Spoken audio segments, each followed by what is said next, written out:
Καλώς ήρθατε στο τέταρτο επεισόδιο Kiwinots Roundtable. Έχουμε έναν πολύ impromptu καλεσμένο αυτή τη φορά, τον Χάρη. Γιατί κάναμε λάθος στον τίτλο και το κάναμε Tech Art Education, ενώ θα ήταν Art Tech Education. Θα τα συνδυάσουμε όλα αυτή τη φορά, επειδή δεν κάναμε κάποια προετοιμασία ούτως ή άλλως, σαν σοβαροί επαγγελματίες που είμαστε. Οπότε, ναι, πώς ξεκινάμε? Θες να μας πεις δύο λόγια πώς ξεκίνησες το education σου, Χάρη, σε αυτό το τομέα, στο Tech Art που είσαι, ή γενικότερα? Πάμε και νομίζω ότι θα υπάρξει και λίγο ταύτιση τέλος πάντων, γιατί ειδικά στο τομέα του Tech Art είναι λίγο πιο ιδιαίτερο το education κομμάτι, γιατί δεν υπάρχει. Γενικά η δικιά μου πορεία, επειδή ξεκίνησα κανονικά με κανονική εκπαίδευση ΑΕΗ εδώ πέρα Αθήνα, πέρασα από πληροφορική στο καποδιστριακό, οπότε πήγα κατευθείαν με ένα σκεπτικό προγραμματισμός, full. Γούσταρα κιόλας, θέλω να πω, ήξερα και από και λίγο έτσι μόνος που ασχολιόμουν γυμνάσιο, λύκειο, ιστορίες τέτοια. Οπότε ήμουν σε φάση ότι θέλω να φτιάχνω games, ωραία, άρα προγραμματισμός. Θα γίνω gameplay programmer ή να γράφω κώδικα για παιχνίδι. Αυτό. Όσο και ήξερα. Αλλά εντάξει, παράλληλα και από παλιά, αλλά και γενικά με ψήνε πολύ η φάση art. Δηλαδή, παραντίστοιχα έπαιζα μόνος μου, ας πούμε, με 3D προγράμματα, να μαθαίνω μόνος μου με βιντεάκια, ιστορίες, πάλι από γυμνάσιο λύκειο. Πήγα να ξεκινήσω με Blender εκεί το 2007-2008, όταν ήμουν πρώτη-δεύτερα γυμνασίου, δηλαδή φανταστείτε τίποτα, ναι. Το οποίο ήταν Παναγία μου τότε, τώρα είναι καλύτερα, τώρα είναι πολύ καλύτερα. Αλλά αν θες να ξέρεις, έτσι το έμαθα και έτσι το έχω ακόμα. Είμαι στη 3.8, 3.9, δεν ξέρω που έχουμε φτάσει και δεν έχω αλλάξει ποτέ το right click select, θέλω να ξέρεις. Αλλά όχι, πήγα και καλά να ξεκινήσω τότε με τον Blender, μου φάνηκε περίεργο, οπότε το έκλεισα και κατέβασα το Animator, το 8 με 8. Είναι για όσους πολύ ψαγμένους ή παλιούς ή δεν ξέρω και εγώ τι. Ήταν ένα free 3D, γιατί προφανώς έψαχνα ότι free υπήρχε. Το οποίο ήταν ό,τι πιο απλό και τέτοια, αλλά να σου πω κάτι, έβγαζε 3D. Έμαθα να κουνάω vertices και edges, ας πούμε. Οπότε εντάξει, πήγε έτσι. Εδώ το πουλάκι αυτό. Μεγαλεία. Τέλος πάντων. Οπότε ναι, επειδή τέλος πάντων εγώ ήθελα να πάω προς games συγκεκριμένα και ήμουνα στην πληροφορική τότε στο καποδιστριακό, που ωστόσο δεν υπήρχε τίποτα συγκεκριμένο και εστιασμένο σε games. Ήταν όλα πολύ low level, πολύ καθαρό software, ας πούμε, ή τηλεπικοινωνίες και τέτοια. Απλά πάλι βίντεο online, να μάθω Unity, να πηγαίνω σε game jam, σε events, να ψάχνω και τέτοια. Και όταν είχα φτιάξει μια βάση, ας πούμε, που είχα ασχοληθεί αρκετά, κατέληξα για 2 εξάμηνα να κάνω σεμινάρια στη σχολεία, ας πούμε, για όλους τους άλλους που ήταν στην ίδια μοίρα με μένα, που μπήκανε πληροφορική για games και δεν είχε games, ας πούμε. Οπότε γενικά αυτό, πολύ ψάξιμο μόνος μου, πολύ βίντεο, πολύ ομιλίες, ό,τι μπορούσα να βρω από GDC, game jams, γενικά το τρέχα πολύ. Και ναι, μετά όταν τέλειωσα από σχολή έπιασα δουλειά στην Another Circus, ένα creative agency στην Αθήνα, που θέλαν το κλασικό job description Unity developer. Οπότε ήταν απλά. Ναι, χειριστής Unity. Αυτό ήταν το job description. Ούτε προγραμματιστής ούτε τίποτα, απλά αυτό. Και εντάξει, ήταν καλό break, γιατί πρώτον μπήκα στη φάση του να δουλέψω και να μάθω 5 πράγματα, να δω πώς έστω στείνεται κάτι σαν project. Και να παίρνω λεφτά για να φτιάχνω παιχνίδια που είναι στη φάση wow, φοβερό. Υπάρχουν άνθρωποι που το κάνουν και δουλειά. Ναι, αυτό, ναι. Και παίρνουν και λεφτά με αυτό. Οπότε ναι, ήταν αυτή η φάση που έτσι το ξεκίνησα, αλλά πάλι παράλληλα όσο δούλευα εκεί, πάλι ψαχνόμουν πάλι μόνος μου. Εκεί 2017 είχα αρχίσει να μπαίνω και στη φάση shaders, να μαθαίνω τι είναι αυτό το πράγμα. που ειδικά τότε τα resources για shaders ήταν ειδικά στο κομμάτι πάλι Unity, γιατί εντάξει, σχεδόν αποκλειστικά με Unity ήμουν. Τότε ήταν καταρχάς μόνο κώδικας, δεν υπήρχαν shader graph τέτοια, υπήρχαν μόνο τα third party shader forge και amplify και τέτοια. Αλλά να σημειωθεί ότι σε όλη την πορεία του education μου έδωσα 0 λεφτά. Ούτε για assets, ούτε για courses, ούτε για τίποτα. Ό,τι ήταν απλά από online και από τρέξιμο δικό μου. Και γι' αυτό κιόλας ήθελα και να δώσω και λίγο πίσω, ας πούμε. Γι' αυτό και λίγο τα σεμινάρια στη σχολή. Γι' αυτό και μετά με το που ξεκίνησα να μαθαίνω shaders, από τους πρώτους shaders που έμαθα, που Παναγιά μου ήταν κακάσχημοι, αλλά ξεκίνησα να τους μοιράζομαι σε blog posts με tutorials και τέτοια. Ακριβώς για να μην περάσουν άλλοι αυτά που πέρασα εγώ, να είναι λίγο έτσι σε ένα μέρος μαζεμένα. Και αυτό, όσο δούλευα στη Circus έψαχνα και λίγο freelancing, λίγο δεξιά-αριστερά, ψάχτηκα και λίγο περισσότερο με shaders και πιο πολύ tech art κομμάτι και VFX και τα λοιπά. Μετά στρατός. Εντάξει, δεν θα γίνει, πρέπει και αυτά. Δεν πρέπει βασικά, αλλά τέλος πάντων ήμουν σε φάση ότι αν είναι να το κάνω να φεύγει. Έτυχε να πέσει ο στρατός μέσα στο 2020, το οποίο ήμουν σε φάση, θα είναι χαμένη χρονιά. Τελικά ήταν χαμένη χρονιά από πάρα πολύ. Ναι, νομίζω ήταν χαμένη για όλους, οπότε might as well να τη χάσω στα χακί. Οπότε δεν βαριέσαι. Και έπειτα, επειδή αυτό είχα μαζέψει ταυτόχρονα, ναι, όσο έφτιαχνα πράγματα, τα μοιραζόμουν αυτό σε Twitter κυρίως, online, ό,τι μπορούσα, πάλι με tutorials, πάλι online γενικά. Και μάζευα, έφτιαχνα πορτφόλιο, με τα freelance επίσης έτσι μάζευα λίγο περισσότερη εμπειρία, λίγο περισσότερη αυτοπεποίθηση κιόλας. Και εκεί μετά το στρατό έτυχε και βρήκα δουλειά στην Jumpship στην Αγγλία που δουλεύαμε στο Somerville για 2 χρόνια. Ταυτόχρονα πάλι λίγο freelancing, πάλι να ψάχνω μόνος μου, πάλι δικά μου projectάκια, games jam ιστορίες, όλα. Και έπειτα, λίγο πριν το release του Somerville, έκανα Jumpship και πήγα στην Locomotive, όπου τώρα τώρα έχω κλείσει 1 χρόνο, πάει καλά και πάλι λίγα freelance projectάκια δεξιά-αριστερά. Nice. Νομίζω το μονολόγησα πολύ, συγγνώμη. Ήταν πολύ καλό. Ήταν πολύ smooth και δεν ήθελα να διακόψω. Από πού να το πιάσω. Είχε πάρει πολύ ευθεία από αυτό. Το έχει προβάρει. Παίζει πάρα πολλές φορές γι' αυτό. Ήταν έτοιμο σήμερα να μπει εδώ πέρα να πιάσάρει το... Κοίτα, καλά, σίγουρα αυτό που είπες στην αρχή και εγώ είμαι πολύ related γιατί και εγώ ξεκίνησα πληροφορική, νόμιζα θα γίνω προγραμματιστής. Και με το Γιάννη εκεί ξεκινήσαμε, τώρα θα έλεγα Λύκειο, δεν ήμουν τόσο πολύ του προγραμματισμού από γυμνάσιο, γιατί δεν είχε και ίντερνετ νομίζω μέχρι κάποια ηλικία. Αλλά ναι, δεν ξέρω, εμένα απλά δεν μου κάτσε στο πανεπιστήμιο και πήγα μετά στο art και κοίτα που καταλήξαμε. Αλλά... Κοίτα πως φτάσαμε. Yes. Εν τω μεταξύ πολύ... Μου το θύμισες, το είχα ξεχάσει το Another Circus. Είχα πάει για συνέντευξη εγώ με αυτούς, αλλά δεν θέλω να πάω σε μεγάλο τάντζ. Σε είχα πετύχει. Θυμάμαι τον Σπύρο, τον Σκούτς. Νομίζω θυμάμαι ότι είχε γίνει... Ναι, νομίζω είχαμε... Υπήρχε λίγο overlap εκεί πέρα, αλλά νομίζω ήσουν από μακριά νομίζω έκανες κάποια πραγματάκια. Δεν δούλευε. Δεν θυμάμαι. Καλά, δεν θυμάται ούτε ο Άγγελος. Ναι, εγώ θα πω ότι... εσύ, Άγγελ, το παράτησες. Το άφησες το επάγγελμα. Εντάξει. Κοίτα, να σου πω όμως, να το ολοκληρώσω λίγο, ότι... Ναι, δεν ξέρω τώρα αν όλοι ξέρουν όλο το backstory. Έκανα ένα Erasmus το 2017, Αγγλία. Είδα πώς ήταν όντως οι σοβαρές σχολές στο εξωτερικό και αυτά. Όντως πέρασα 4 μαθήματα, έκανα και OpenGL και MATLAB. Έμαθα networking και actually έμαθα πράγματα, ήταν απίστευτο. Σε κάποια φάση δηλαδή είχα γράψει κι εγώ, πώς θα λένε, είχα φτιάξει 3D γεωμετρία με κώδικα, ξέρεις, ένα-ένα τα vertex. Έτσι.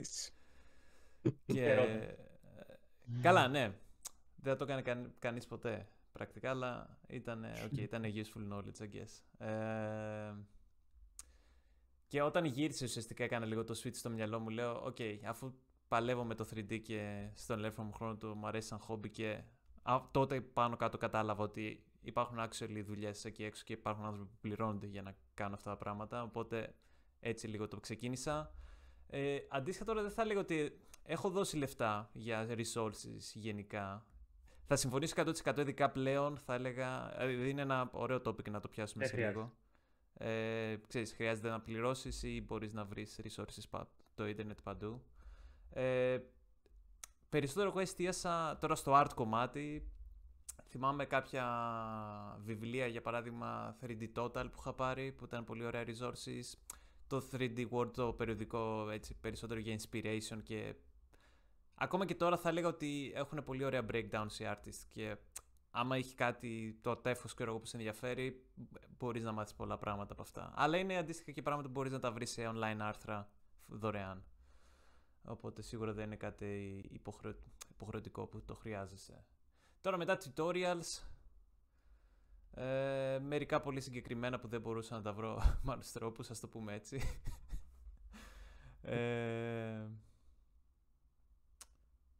Ναι, νομίζω μέχρι εκεί. Και εντάξει τώρα, μια στο τόσο ένα resource, άμα ήθελα ένα shader ή ένα material, κάτι από το Unity Marketplace για να δω πώς είναι φτιαγμένο ή ήμουν ξέρεις, στην Unreal, τώρα το κάνω περισσότερο για να δω πώς φτιάχνουν τα materials, για παράδειγμα, ή κάποια blueprints, αλλά και πάλι είναι πολύ συγκεκριμένα παραδείγματα που δεν είναι άξια αναφοράς που λέει λόγος.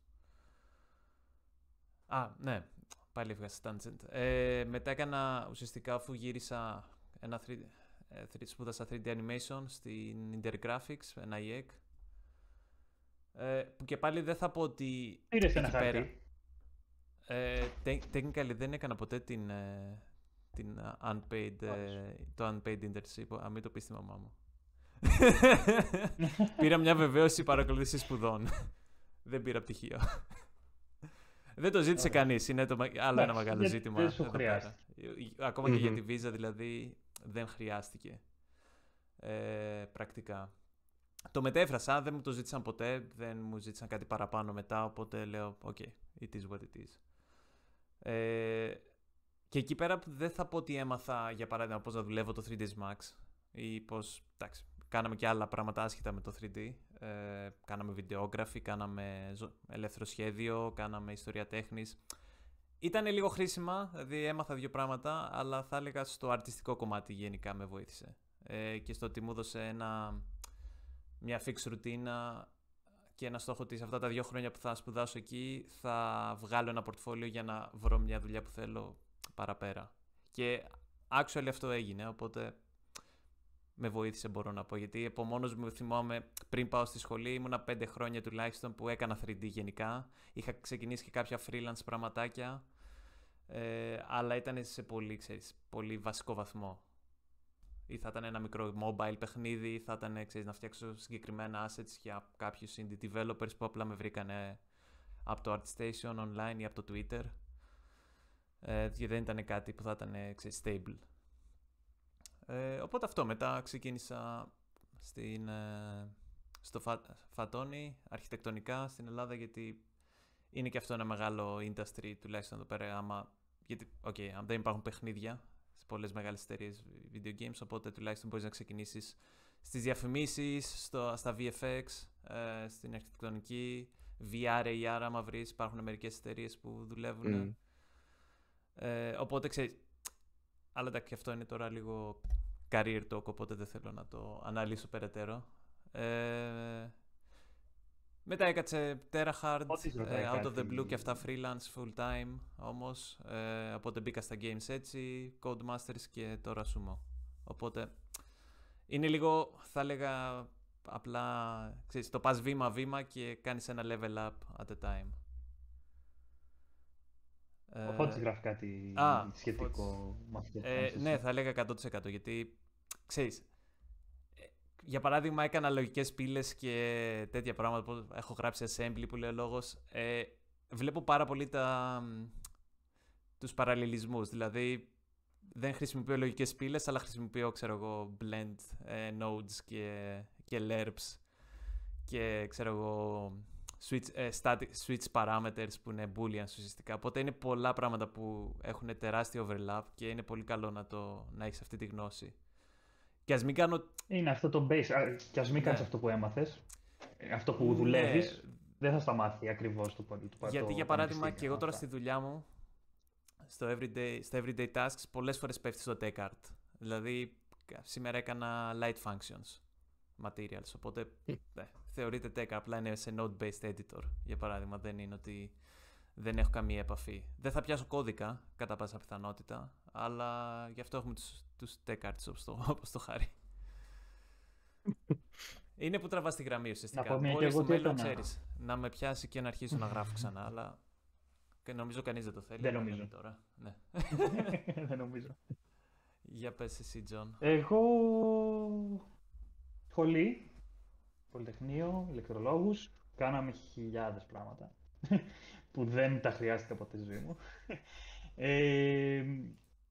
Προγραμματιστής ουσιαστικά τελείωσα από εκεί και συνέχισα προγραμματιστής, ακόμα προγραμματιστής. Θα πω ότι όντως πράγματα που έμαθα εκεί δεν τα χρησιμοποίησα.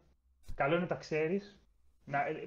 Μας μαθαίνουν πολλά πράγματα. Από διαδίκτυο, πώς λειτουργεί το ίντερνετ, ας πούμε. Σου μαθαίνουν οι πύλες που λέει και ο Άγγελος. Σου μαθαίνουν, καλά εντάξει, σου μαθαίνουν και φυσικές, μαθηματικά, πάρα πολλά πράγματα.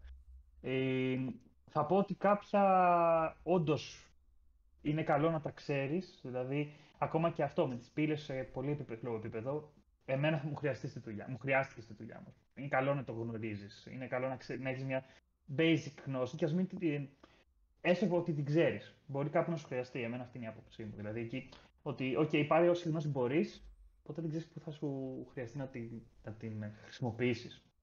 Ας πούμε, φυσική δεν έχω χρησιμοποιήσει στη δουλειά μου. Θα έλεγα ότι αυτό δεν θα μου χρειαστεί. Όντως και δεν το θεωρώ ότι θα μου χρειαστεί. Αλλά είναι μια γενική γνώση που μπορεί να την εφαρμόσει κάπου άλλο. Αυτό γενικά. Εντάξει, προγραμματιστής, κώδικα. Full. Δεν θα σου μάθει ποτέ επαγγελματικά πώς να γράψεις κώδικα η σχολή. Και γι' αυτό χρειάζεται να πας σε μια εταιρεία να μάθεις. Και στην εταιρεία που θα μάθεις πάλι μπορεί να μην μάθεις πώς γράφεις επαγγελματικά κώδικα μια άλλη εταιρεία. Είναι και λίγο μετά πάμε σε άλλη, ξεφεύγουμε, γιατί κάθε εταιρεία κάνει το δικό της. Παίρνει μια γενική γνώση και εφαρμόζει. Σου μαθαίνει όμως αλγοριθμική σκέψη, θεωρητικά, άμα ασχοληθείς κιόλας. Δηλαδή που η αλγοριθμική σκέψη θα τη χρειαστεί σε όλες, οπουδήποτε και να πας. Θεωρητικά, σε επίπεδο tech τώρα. Μιλάω για προγραμματιστή. Αυτό από τη μεριά μου. Δεν ξέρω, πού θέλεις να συνεχίσουμε τη συζήτηση. Βασικά στο πάμε στο θέμα πτυχίου. Γιατί... εγώ είπα την άποψη, το δικό μου experience. Χάρη, εσύ έχεις δει κάποια διαφορά, για παράδειγμα, το έχεις βγάλει το πτυχίο στο καταποδιστριακό? Ναι, το έχω βγάλει κανονικά. Ήθελα να έχω και την πτυχιακή κιόλας παράλληλα με τη δουλειά, οπότε έτσι να το πάω hardcore. Βέβαια, εντάξει, την πτυχιακή πάλι, χωρίς να υπάρχει πολύ ουσιαστικά κάτι σχετικό στον χώρο, λίγησα τα πράγματα και κατάφερα να κάνω κάτι σχετικό με TechArt στην πτυχιακή. Λίγο να ψαχτώ με κάποιους αλγορίθμους φωτισμού στην ουσία και απλά ήταν όλο το θέμα γύρω από το shaders σε Unity. Τώρα, σε γενικές γραμμές μπορώ να πω ότι και εγώ με βοήθησε πολύ η σχολή με πάρα πολλά πράγματα. Δηλαδή, εντάξει, σαφώς το TechArt έχει και μπόλικο κώδικα, αλλά κακά τα ψέματα, άλλο τώρα η C και η Assembly και το Networking και οι compilers που κάναμε στη σχολή, άλλο το σκριπτάκι που θα γράψω, ξέρω εγώ, στη C#. Δηλαδή, εντάξει, ούτε μπορώ να κάνω claim ότι είμαι software engineer, ότι μπορώ να στήσω ολόκληρα αρχιτεκτονικά συστήματα, τέλος πάντων, κανονικά, σοβαρά, ας πούμε, με κώδικα. Ωστόσο, σίγουρα βοήθησε πάρα πολύ καλά και στο κομμάτι της λογικής, στο να μπω στη διαδικασία να μάθω 5 πράγματα. Μαθήματα, ωστόσο, όπως οι compilers βοήθησαν πάρα πολύ αυτό, και μαθήματα όπως οι compilers βοήθησαν πάρα πολύ στο να καταλάβω τι γίνεται από πίσω, όπου ακόμα και αυτό, αν το ξέρεις, καταλαβαίνεις 5 πράγματα γιατί τρέχουν έτσι όπως τρέχουν, ας πούμε. Οπότε και αυτό από μόνο του είναι πάρα πολύ χρήσιμο. Και ήταν κιόλας ότι σε βάζει στη λογική του να κάνεις και ένα project, να φτιάξεις λίγο και το χρόνο σου, να στρωθείς, να ψάξεις, να διαβάσεις, να τέτοιο. Γιατί πάλι μια σχολή, ειδικά προγραμματισμού κτλ., από τα μαθήματα αυτά καθ' αυτά μόνο δεν θα μάθεις τίποτα. Πιο πολλά θα τα μάθεις από βιντεάκια και από πάλι ψάξιμο και παίξιμο, ας πούμε. Οπότε αυτή την λογική σαφώς και χρειάστηκε να την εφαρμόσω και στο επόμενο κομμάτι, ας πούμε, του πιο συγκεκριμένου specialization. Εντάξει, είναι κακά τα ψέματα, έχουμε και ακόμα τουλάχιστον το προνόμιο ότι αυτή τη μορφή η τριτοβάθμια εκπαίδευση είναι δωρεάν. Οπότε δεν είναι ότι θα ήταν μια χρηματική επένδυση που θα έπρεπε να ζυγίσω κατά πόσο αξίζει ή δεν αξίζει. Σίγουρα στο κομμάτι βιογραφικό και δουλειά, κανείς δεν κοίταξε να δει ότι τέλειωσα από το DIT, ας πούμε, του Καποδιστριακού. Δηλαδή, εντάξει. Υπάρχει πάντα αυτός ο αστερίσκος, γιατί κιόλας πρόσφατα νομίζω ξαναβγήκε στην επιφάνεια το δράμα του άμα αξίζει πτυχίο ή όχι για το game dev. Αξίζει πάντα ο αστερίσκος του ότι άμα πρόκειται για relocation σε κάποιες χώρες, μερικές φορές ένα πτυχίο τριτοβάθμιας βολεύει για βίζες και τέτοια, για να φαίνεται ότι δεν είσαι ανειδίκευτος εργάτης, δεν ξέρω και εγώ τι. Οπότε αυτό είναι μόνο εκεί έτσι το πολύ πρακτικό της υπόθεσης.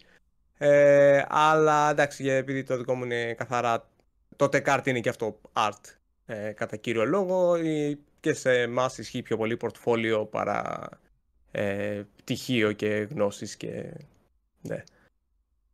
Εγώ θα πω μόνο για το πτυχίο ότι δείχνει σε αυτόν που πας να κάνεις τη δουλειά ουσιαστικά ότι κατάφερες και έβγαλες κάτι. Είναι 4 χρόνια που αφιέρωσες στη ζωή σου, ή 5 ή 6 ή 10, έβγαλες και 10 χρόνια, φίλε, δεν έχει σημασία. Ότι έκατσα και ασχολήθηκα και είχα στόχο και τον πέτυχα κάποια στιγμή. Οκ, μου πήρε περισσότερο χρόνο. Μόνο έτσι το βλέπω. Σε απόψη προγραμματιστή, όλοι ζητάνε. Έχω πολλούς γνωστούς μου που δεν το έχουν τελειώσει και έχουν δουλειά. Και άμα πάρεις πρώτη δουλειά, παίρνεις και επόμενες δουλειές. Δεν χρειάζεται κανείς να σου πει, αφού έχεις πρώτη δουλειά, έχεις δουλέψει 3 χρόνια προγραμματιστής, δεν χρειάζεται να έχεις πάρει πτυχίο για μένα. Ξέρεις, 3 χρόνια έχεις δουλέψει, οπότε μπορώ να σε πάρω για mid-level μετά και να συνεχίζεις. Έχω γνωστούς που τους έχουν πει, άμα πάρεις πτυχίο θα σου δώσω παραπάνω χρήματα, ας πούμε. Το έχω ακούσει αυτό. Ότι θέλουν και οι ίδιοι μόνο για να... Όχι, αυτό όμως είναι λίγο στην νομοθεσία στην Ελλάδα, δεν είναι, που παίρνεις ένα 10% παραπάνω. Όχι. Δεν έχει. Άμα όποιος μισθός είναι πάνω από τον κατώτατο μισθό, έχει όλα τα επιδόματα μέσα. Ό,τι και να πάρεις. Δεν είναι δημόσιο ή κάτι τέτοιο. Άμα εγώ παίρνω παραπάνω από το κατώτατο μισθό, ξέρω παίρνω 1.000 ευρώ. 1.000 ευρώ είναι για ό,τι έχω κάνει στη ζωή μου. Τι πάρω 10 πτυχία αγγλικό, τι πάρω 10 πτυχία ελληνικό, δεν έχει σημασία. Μου έχει τύχει αυτό, δηλαδή να του πούνε ότι εγώ θα σε πάρω έτσι κι αλλιώς, αλλά άμα το βάλεις στόχο και τελειώσεις και το πτυχίο σου, από μόνο του θα σε θεωρήσω εγώ ότι έχεις τελειώσει και κάτι ακόμα και θα σου δώσω παραπάνω χρήματα. Απλώς, ενδιαφέρον αυτό. Για να του δώσει το push να το τελειώσει αυτό. Όχι μόνο και μόνο. Δεν τον ανάγκασε, του λέει άμα το θέλεις, κάντο. Αυτό. Η πρώτη δουλειά είναι το σημαντικό. Και θεωρώ ότι στον τομέα μου, στην πρώτη δουλειά μπορεί να την πάρει πλέον και επειδή υπάρχει πολύ μεγάλη ζήτηση. Καλά, μην είναι για άρετη. Εγώ σου λέω, σαν προγραμματιστή, το παίρνει. Δηλαδή, θεωρώ ότι την παίρνει την πρώτη δουλειά πλέον. Άμα δείξει ότι έχει ασχοληθεί και εκτό πτυχίου, την έχει ψηλοσίγουρη. Αυτό. Και να πω για τη βίζα αυτό που ανέφερες. Για την Αμερική ξέρω ισχύει πάρα πολύ, αλλά για την Αγγλία για παράδειγμα, επειδή το πέρασα, ναι, σου δίνει να έχεις ένα πτυχίο από τριτοβάθμια εκπαίδευση, σου δίνει μερικούς, νομίζω 10 πόντους έξτρα για παράδειγμα, υπάρχουν κάποια requirements. Αλλά ο αστερίσκος είναι ότι για να σε πάρουν στα games, στο tech τομέα ανεξάρτητα, συνήθως δεν θα σε πάρουν σαν junior, οπότε πρέπει να έχεις ήδη κάποια εμπειρία. Και άμα σε πάρουν σαν mid, που κυρίως σαν mid level και πάνω ενδιαφέρονται να πληρώσουν relocation και όλες αυτές τις ιστορίες οι εταιρείες, με βάση άλλων κριτηρίων, όπως για παράδειγμα ο μισθός που θα σου δώσουν, θα σου δώσει όλους τους έξτρα πόντους, οπότε πρακτικά δεν χρειάζεται το πτυχίο. Είναι λίγο χαζό το σύστημα. Ναι. Δηλαδή δεν θα μπει στη διαδικασία η εταιρεία 99,9% των φορών να κάνει hire εσένα σαν junior για να χρειαστείς το πτυχίο. Και δεν θα σου δώσει το βασικό μισθό για να μην περνάς το κριτήριο να πάρεις extra bonus πόντους στη Visa. Οπότε ναι, είναι λίγο chicken and egg σενάριο. Ναι. Τώρα ένα άλλο πραγματάκι που θα ήθελα έτσι, δεν το έχουμε συζητήσει νομίζω με σένα Χάρη. Mentorships. Στο TechArt ειδικά δεν έχω ιδιαίτερη εικόνα. Έχεις κάτι υπόψη σου, αξίζει γενικά πιστεύεις, έχεις κάνει κάτι? Ξέρω έχεις κάνει για παράδειγμα, έχεις γίνει και mentor στο GDA, οπότε μπορείς να το αναφέρεις και αυτό, άμα έχεις κάποια εμπειρία. Ναι, είχα κάνει και στο δικό μας εδώ πέρα και είμαι τώρα και στο Limit Break. Έχω αναλάβει 2 mentees. Γενικά δεν έχω πολύ εκτεθεί στην φάση και γενικά στο σύνολο του mentorship και πώς πάει και πώς δουλεύει. Από ό,τι έχω δει στο δικό μου πλαίσιο δηλαδή, πιστεύω ότι είχε λίγο νόημα και έχει λίγο νόημα. Πιο πολύ στο ότι δεν θα είναι κανονικό teaching, δεν θα μείνουν απαραίτητα οι γνώσεις, αλλά θα είναι το ότι το εκάστοτε άτομο θα δει, ας πούμε, ότι υπάρχει και αυτό και ότι αυτό γίνεται για τον τάδε λόγο. Και επειδή συγκεκριμένα το TechArt είναι πιο πολύ mindset παρά skillset, θα έλεγα ότι καλά, εννοείται ότι είναι πάρα πολύ και skillset, έτσι. Απλά θέλω να πω ότι είναι πιο πολύ η διαδικασία του να δεις ότι υπάρχει αυτή η τάδε τεχνική και ότι μπορείς να τα συνδυάσεις έτσι και ότι απλά να κάνεις τα πάντα abstract δεδομένα και όλα θα κουμπώσουν, ας πούμε. Άμα μπει σε μια διαδικασία ενός mentorship να βγει ένα project ή να, ας πούμε τώρα με τη μία mentee, ας πούμε, δουλεύουμε τη διαδικασία του να φτιάξουμε ένα stylized water shader. Αλλά από την αρχή, δηλαδή ξεκινήσαμε με το γιατί είναι έτσι η δομή των shaders όπως είναι. Η κοπέλα έχει μια εμπειρία με shader graph και προγραμματισμό κτλ. Αλλά όχι τόσο. Είναι αυτό που και από tutorials τέτοια μπορεί κάποιος να κάνει κάποιους shaders ή κάποια εφέ και τέτοια, αλλά να μην ξέρει γιατί. Δηλαδή βάζει ένα Fresnel node και δεν ξέρει τι είναι το Fresnel. Δεν ξέρει τι πάει να πει το εσωτερικό γινόμενο, ας πούμε, και γιατί δουλεύει έτσι όπως δουλεύει. Συγγνώμη, αλλά εσωτερικό γινόμενο διανυσμάτων, έτσι. Λοιπόν, οπότε αυτό το να δεις το πηγαίνουμε τόσο δομικά. Εντάξει, δεν πιστεύω ότι θα της μείνει, ας πούμε, η γραμμή του κώδικα που είναι συγκεκριμένη για τη URP για να δουλεύει το φως έτσι και το ένα και το άλλο.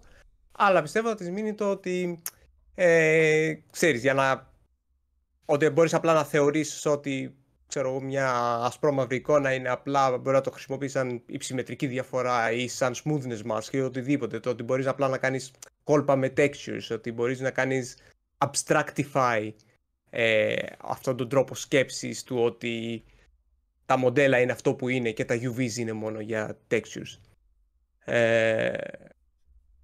Υπάρχει και μια ερώτηση στο chat για το πώς καλλιεργείται αυτό το mindset και θα έλεγα... Ναι.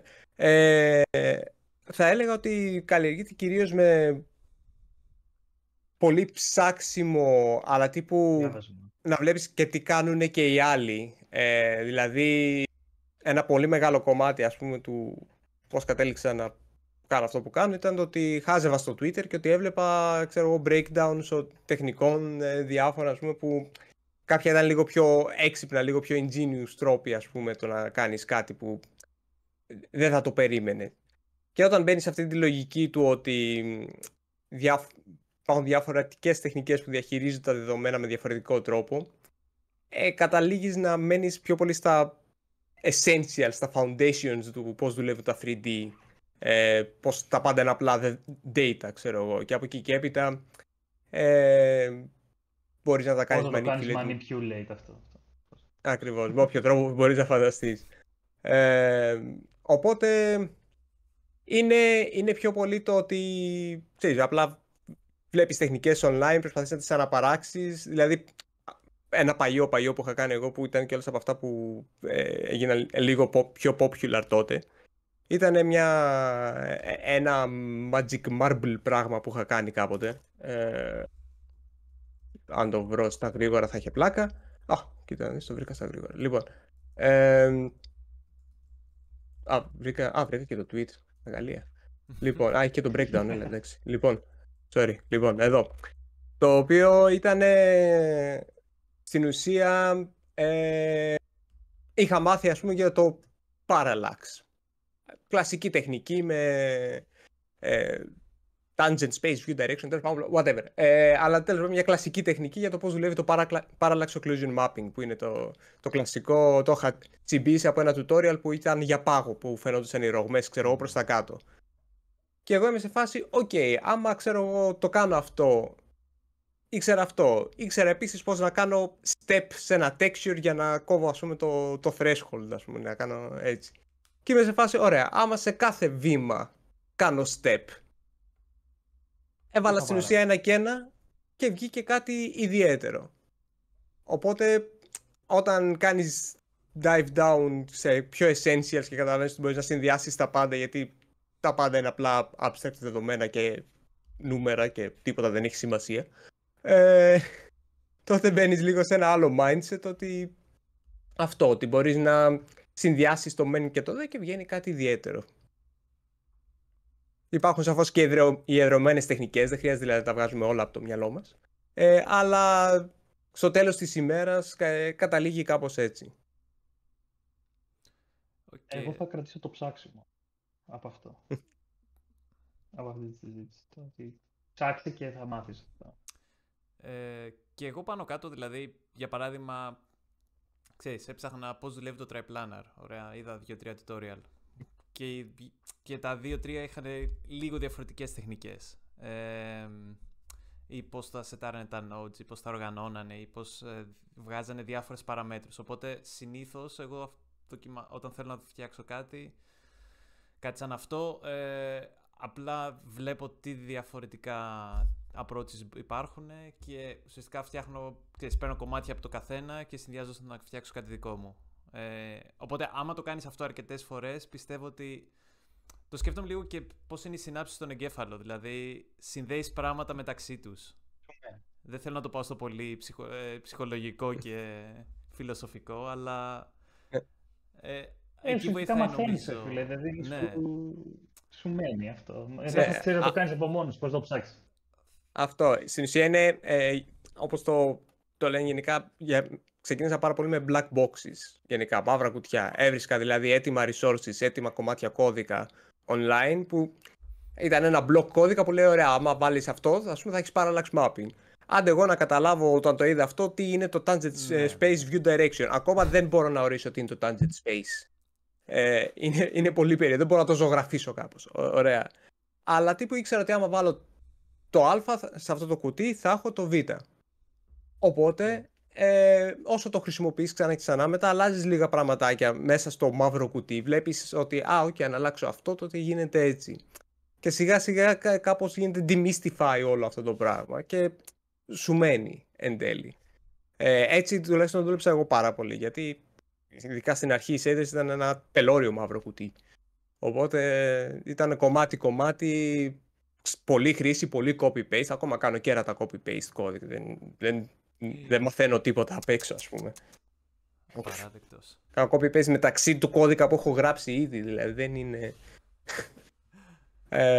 αυτό, οπότε ναι. Απλά όσο κάνεις copy-paste και όσο αλλάζεις πράγματα και συνειδητοποιείς ότι αυτή η γραμμή δουλεύει έτσι γιατί αυτό και εκείνο και άμα αλλάξω αυτό θα γίνει αυτό, αρχίζουν σιγά σιγά και βγάζουν νόημα τα πράγματα. Και ξέρεις μετά από τι να κάνεις copy-paste. Ακόμα και αυτό χρειάζεται να το καταλάβεις για να το ξανακάνεις. Οπότε δεν είναι... Σαφώς. Ένα πολύ αστείο παράδειγμα σε αυτό, πάνω κάτω, εντάξει, δεν είναι ακριβώς το ίδιο, αλλά είναι πάνω στα materials στην Unreal για παράδειγμα. Έφτιαχνα κάτι πράγματα στο φωτισμό. Τώρα εντάξει, δεν θέλω να πω γενικά πολύ συγκεκριμένα. Πες ήταν skyboxes, πες ήταν κάποια master materials για το American Arcadia πριν 2 χρόνια. Τώρα που γύρισα ξανά Unreal, δουλεύω σε τελείως διαφορετικό project, διαφορετικό art style, όλα διαφορετικά, αλλά και πάλι πάρα πολλά πράγματα που έκανα τότε ήρθαν πίσω και χρειάστηκε, ξέρεις, να ξανακάνω κάποια παρόμοια πράγματα με ελαφρώς διαφορετικό τρόπο και να τα συνδυάσω με καινούργιες τεχνικές για να δουλεύουν, για παράδειγμα, με Lumen και με όλα τα νέα φανταστικά εργαλεία. Οπότε θα έλεγα ότι αυτό έχετε στο νου σου και καλό είναι να έχεις και ένα library σιγά σιγά να χτίζεις. Εντάξει, δεν θα πω αναγκαστικά το documentation, δεν χρειάζεται να πας ανάλογα άμα είσαι αυτός ο άνθρωπος, ok. Αλλά σιγά σιγά όπως ένας καθαρός artist, ένας concept artist για παράδειγμα, μπορεί να χτίσει σιγά σιγά ένα visual library.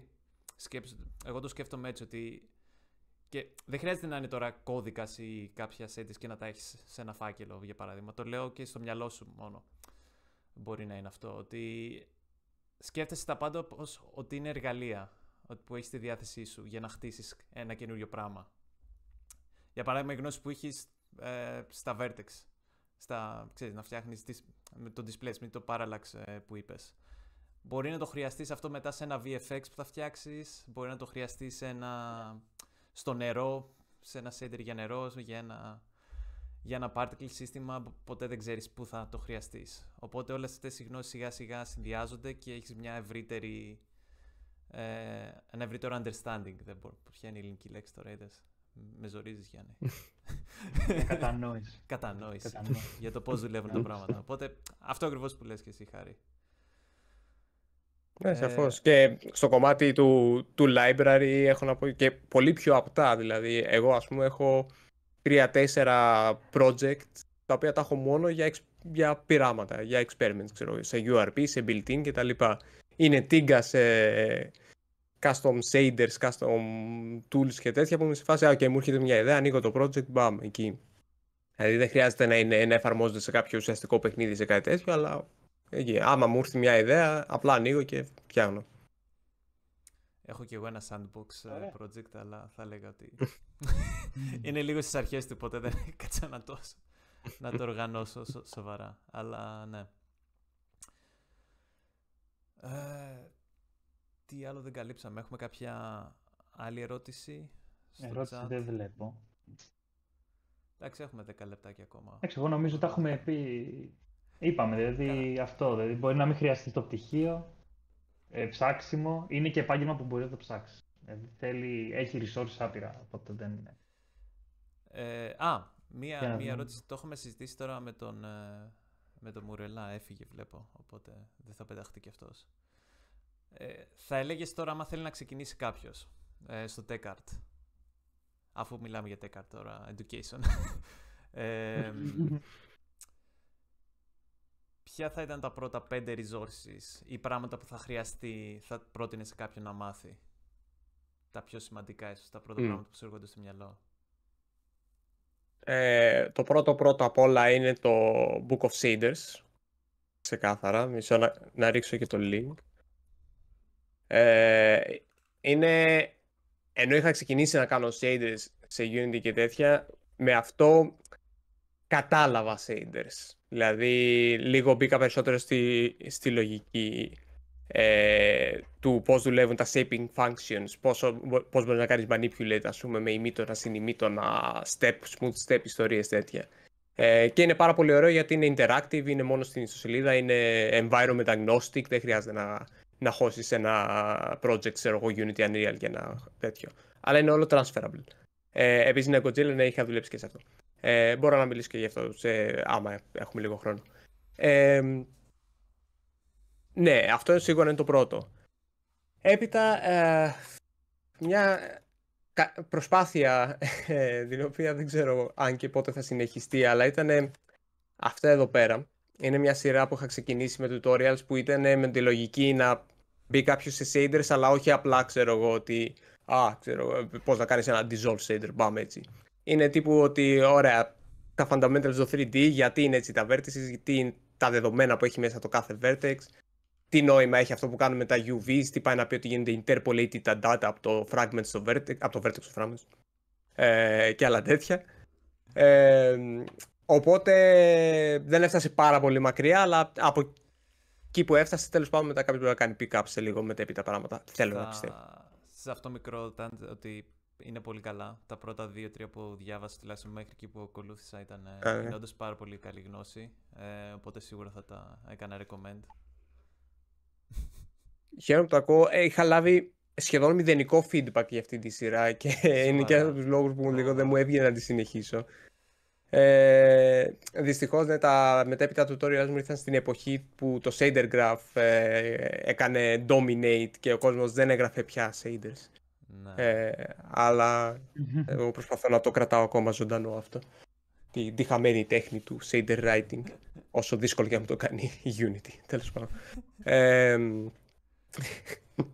Από εκεί και έπειτα υπάρχουν κάποια πολύ καλά YouTube κανάλια πλέον που είναι γύρω πάλι από shader coding. Τώρα εντάξει, εγώ μπορώ να τα εναποθέσω, αλλά είναι μετά και λίγο... Είναι πιο συγκεκριμένα, είναι πάλι δηλαδή για πιο συγκεκριμένες χρήσεις. Αν ψάξω να το βρω, το Ned Makes Games είναι πάρα πολύ καλό γιατί εξηγεί και κάποια λίγο βαθύτερα πράγματα και έχει π.χ. και κομμάτια που αφορούν στο mesh instancing, για γρασίδια, για τέτοια πράγματα, τα οποία είναι ωραία πράγματα να ξέρει κανείς άμα θέλει να χωθεί σε πιο graphics κομμάτι του TechArt. Και αντίστοιχα για Unreal υπάρχει, νομίζω, Prismatica Dev λέγεται, ένας τυπάς που κάνει έτσι ωραία πραγματάκια για shaders, αλλά ναι, δεν το ξέρω. Ναι, ωραία φαίνεται. Ναι.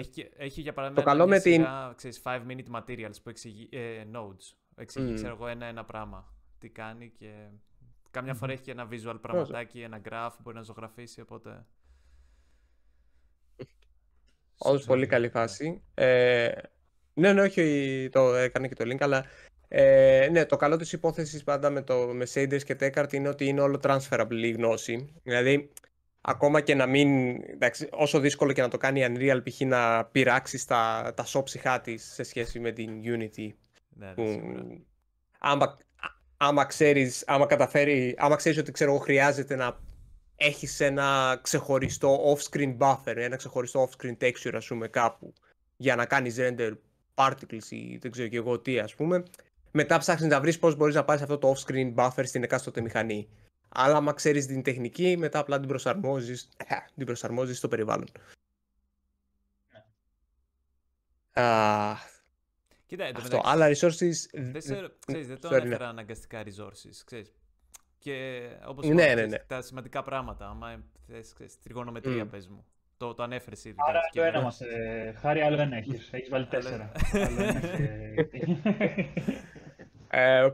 GDC Vault. Άντε, γεια. Είναι ξεκάθαρα. Άμα βρείτε, ας πούμε, talks για TechArt, για VFX, πώς κάναν το Α, το Β, το Γ, το πετάω και αυτό έτσι είναι υπάρχει. Σε εκάστοτε παιχνίδι, μπαίνει σε μια λογική πολύ iOS. Δηλαδή το βλέπεις πολύ έμπρακτα, ας πούμε, πώς κάνουν κάποια πράγματα. Ένα πολύ χαρακτηριστικό βιντεάκι, ας πούμε, που το έχω ιώσει είναι για το γρασίδι στο Ghost of Tsushima. Ή για το rendering του Inside, που ωριακά το ξέρω απ' έξω πιο πολύ και από το κλάμα βγήκε από τον παράδεισο, ας πούμε. Είναι και inspiring, αλλά έχουν και πάρα πολλά insights από πίσω. Δηλαδή δεν είναι... Γενικά το TechArt, και γενικά στο industry, αλλά ειδικά πιστεύω στο TechArt, ο κόσμος δεν πολύ κρύβεται, δεν πολύ ντρέπεται να δείξει... Κάτι πιο έξυπνο για να το πετύχουν αυτό. Και γύρισε. Κράσαρα το Discord, δεν ξέρω πώς το κατάφερα. Στην αρχή τρόμαξα ότι κράσαρα όλο το PC, οπότε τυχεροί είμαστε. Ωραία, δεν ξέρω, θέλετε να το πούμε κάτι, θες να πεις και για το Somerville. Ναι, 2-3 λεπτά. Ναι, βεβαίως, εφόσον υπάρχει χρόνος και άμα θέλετε. Σε γενικές γραμμές, ήταν καταρχάς το πρώτο μου actual industry job, ήταν όλο remote, ήμασταν και όλοι remote, δηλαδή δεν ήμουν μόνο εγώ ή κάποιοι γραφείο, δεν ξέρω τι. Ήταν όλο τελείως remote. Συνολικά η ομάδα ήταν καμιά 30 άτομα, ειδικά προς το τέλος είχαν φτάσει τόσο. Η εμπειρία του να δουλεύω εκεί πέρα ήταν γενικά πολύ καλή. Ήταν λίγο mixed, αλλά σίγουρα στο κομμάτι γραφικών έχω να πω τα καλύτερα για τους artists και για τα μυαλά που ήταν από εκεί πίσω. Δηλαδή, οι graphics engineer, γιατί εντάξει, εγώ ήμουν technical artist, ήμουν πιο πάνω σε layer πολυπλοκότητας, ας πούμε, από τους graphics engineer. Είχαμε έναν πιο πριν, έναν άλλον συνονόματο. Μετά ήρθε ένας άλλος ο οποίος ήταν τύπου είχε δουλέψει και στα όρη, όχι στα βουνά, τα παιχνίδια.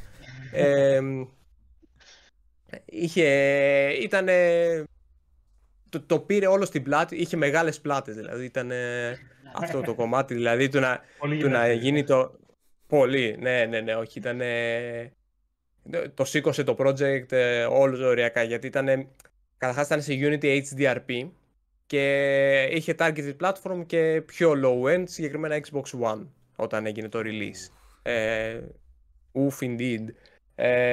Που τύπου ήταν τέτοιες οι εποχές και ειδικά με την HDRP που ήταν και είναι λίγο περίεργη στο κομμάτι release, που οριακά δεν υπήρχε official θέση από τη Unity αν το Xbox One υποστηρίζει ή όχι HDRP. Ήταν σε μια φάση, να δούμε, ξέρω, τρέξτε το. Ήταν λίγο έτσι. Εμείς δεν κάνουμε κάτι. Τι να κάνουμε. Θα παίξει. Ήταν λίγο έτσι. Οπότε το ότι είχαμε τέτοιους graphics engineer ήταν μεγάλο πράγμα. Και η ομάδα του art ήταν καταπληκτική. Η concept artist και ο art director που έχει δουλέψει επίσης σε άλλα μεγάλα projects, είχε δουλέψει στη Unity, ήταν αυτός που είχε κάνει τα concept art για τον Adam, ας πούμε. Εκείνο το short της Unity. Ήταν όλοι καταπληκτικοί. Είχαμε φτάσει στο σημείο οι environment artists να ποστάρανε screenshot στο Slack και εγώ ήμουν σε φάση γιατί ποστάρει environment artist το concept art, ξέρω εγώ. Το έχουμε δει το concept art. Και όχι, ήταν screenshot, ξέρω εγώ, κάνω και ήταν μέσα από το παιχνίδι. Ήταν ίδια τα concept art. Ναι. Το δύσκολο τώρα της υπόθεσης, γιατί δυστυχώς δεν πήγε όσο καλά όσο θα ήθελα να πάει το Somerville. Καταρχάς, τώρα αυτό φεύγει λίγο από την δικιά μου εμπειρία δουλειάς και το κομμάτι γραφικών, αλλά θα το πω και αυτό γιατί αξίζει πιστεύω να υποθεί. Μας έφαγε η ατάκα που είχαμε για το credibility του studio. Δηλαδή, είχε ξεκινήσει επειδή ήταν νεοσύστατο studio, χωρίς κανένα project πιο πριν, για το credibility της υπόθεσης, παντού λεγόταν και παντού ακουγόταν ότι ο ένας co-founder ήταν στην Bladed. Ήταν επίσης co-founder και CEO τέλος πάντων της Bladed. Ωραία. Αυτό σε συνδυασμό με το ότι το Somerville ήταν και αυτό έτσι λίγο σαν side-scroller, λίγο atmospheric exploration και τέτοια με λίγα puzzle και αυτά, έκανε μια πολύ ισχυρή σύνδεση με Inside και Limbo, που επειδή αυτό ξεκίνησε με το να δίνει λίγο προσοχή στο project και πολύ buzz, και μετά που βγήκε το project υπήρχε μια αναπόφευκτη σύγκριση και κακά τα ψέματα λίγοι μπορούν να συγκριθούν με το Inside. Λογικό. Οπότε ήταν αυτό το κομμάτι, καταρχάς ήταν τεράστια τα expectations. Αφετέρου υπήρχαν... άμα συγκρίνεις με αυτά τα παιχνίδια. Έτσι. Αφετέρου ήταν το organization κομμάτι δεν πήγε πολύ καλά. Η ομάδα έπασχε λίγο από το σύνδρομο του vision holder και του οραματιστή creative director, που πολύ scope creeping, πολύ έτσι προς το τέλος ότι θα ήταν ωραίο να είναι αυτό, θα ήταν ωραίο να είναι εκείνο.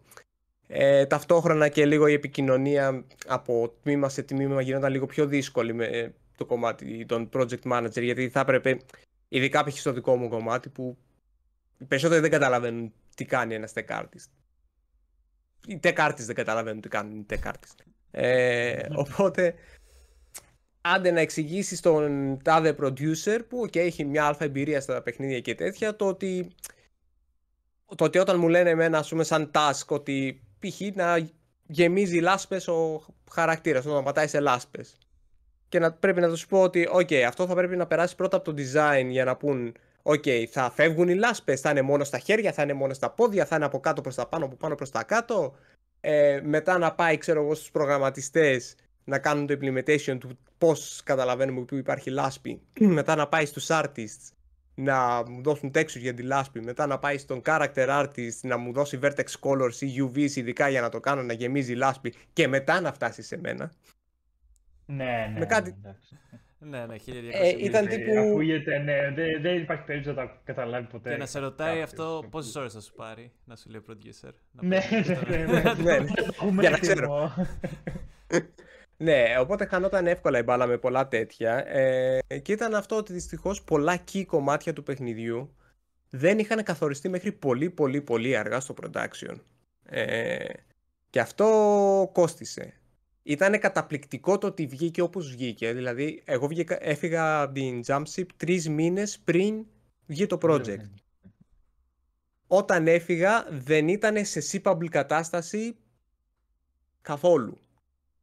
Το ότι μετά από 3 μήνες το είδα με μενού, το είδα με keyboard και mouse support, γιατί αυτό δεν υπήρχε μέχρι 3 μήνες πριν το release. Το ότι ήταν άρτια στημένο και με τα bugs του, με τις δυσκολίες του σε κάποια κομμάτια, με κάποια performance issues, ναι, αλλά το ότι μπορούσε να το παίξει από την αρχή έως το τέλος ήταν καταπληκτικό. Δεν ξέρω τι δουλειά έπεσε για να γίνει αυτό σε αυτούς τους 3 μήνες. Δεν είχα κάποια επαφή. Αλλά ήταν αυτό. Υπήρχαν και κάποια organizational θέματα σίγουρα. Τώρα στην ερώτηση κιόλας που λέει γιατί επιλέχθηκε HDRP. Η κύρια επιλογή ήταν το lighting. Επειδή ήταν πολύ βασισμένο στο creative direction αυτό. Υπήρχε πάρα πολύ έμφαση στο κομμάτι lighting, ατμόσφαιρα, οπότε παίζαν πάρα πολύ τα volumetrics και και γενικά ο πιο sophisticated φωτισμός.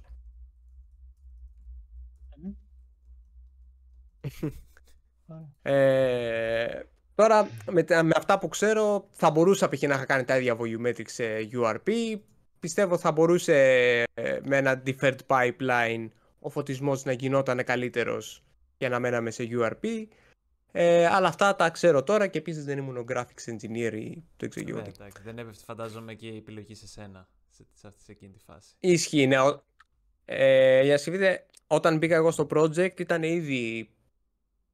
Καλά, το πότε μπήκε σε full production ή τέλος πάντων πότε μπήκε τελείως streamlined η διαδικασία είναι λίγο ρευστό, αλλά εγώ μπήκα ας πούμε 2,5 χρόνια πριν το release και τότε ήταν που ενώ υπήρχαν αρκετά πράγματα ήδη μέσα στο project, κάνανε την αλλαγή σε HDRP.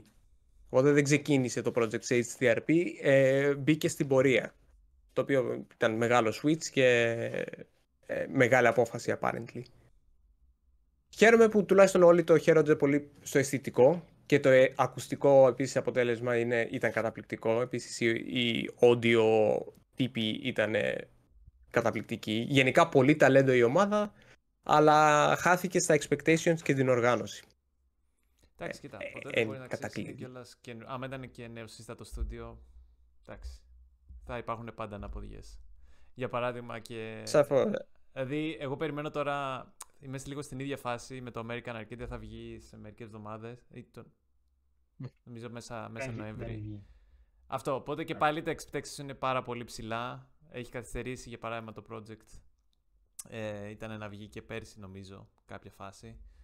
Οπότε έχει πάρει παραπάνω. Βλέπω νέο footage και όλα αυτά φαίνεται απίστευτο. Πολύ press, κάλυψη και τα λοιπά. Οπότε ελπίζω να πάει πολύ καλά. Ανυπομονώ και εγώ να το δω το παιχνίδι απ' έξω. Αλλά ναι, you never know.